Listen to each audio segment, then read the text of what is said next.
What is up, guys? So in today's video we are going to talk about the VRSD in the G35 and 350Z. So yeah, as you guys can see, this is the Nissan R200. So it's a VRSD. When you're drifting or doing a burnout and stuff, it would only hold up for like 10 minutes maximum, and the heat will just makes the diff kind of acts like an open diff. Some people expect changing the differential oil will completely solve the problem that differential will lock up really well. Well, let me tell you that changing the differential oil doesn't help, but it does help at the same time, and let me explain to you guys why.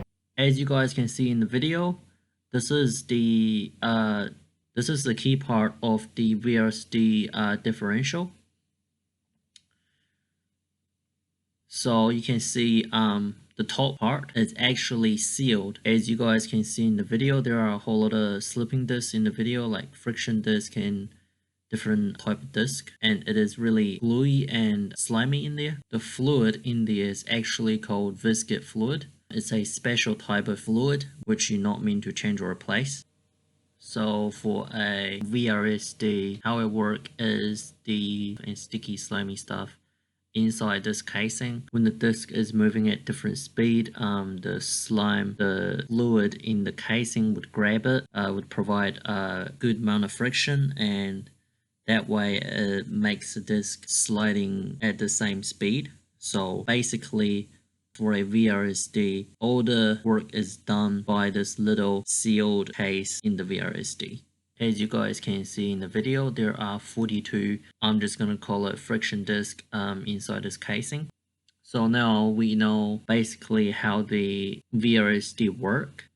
I'm going to move on to why I think changing the differential fluid wouldn't help, but would help at the same time. Bear with me, let me explain to you guys. But just before we get into that, with this kind of diff, when you are doing drifting on track or when you're doing a burnout, after a while you would notice the differential kind of start acting like an open diff. It's because the differential fluid in the differential start getting really hot, and that heat transfer into the viscid RSD casing, which you guys just saw in the video, and the viscid fluid in that thing will get heat up. And we all know when oil gets heat up or fluid gets heat up, it gets thinner. So then pretty much it kind of loses the friction between the disc. So the disc will slip on each other and then kind of acts like an open disc. Alright, now let's jump back into the original question. Why I was saying that it wouldn't help is because changing the differential fluid is not changing that viscid fluid.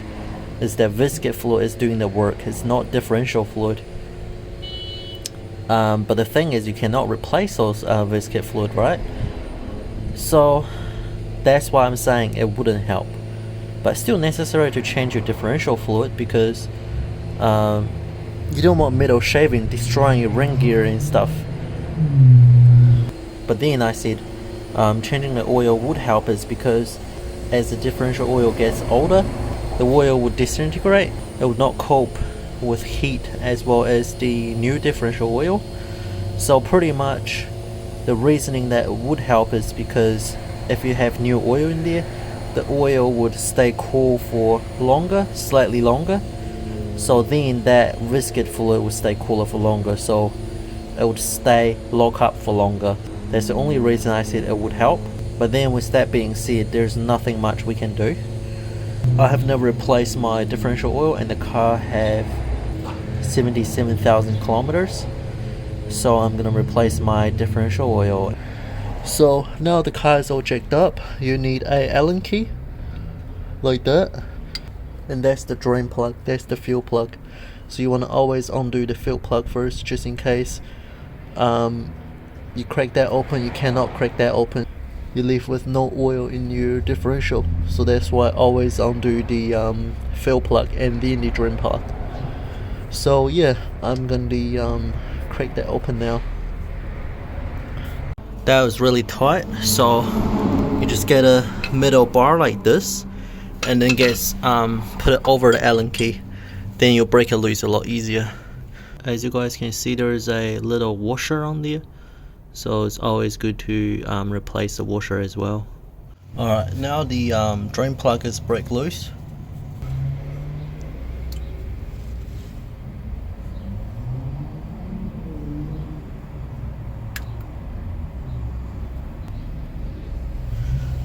So I'm just gonna let it drain. I'm gonna have a look.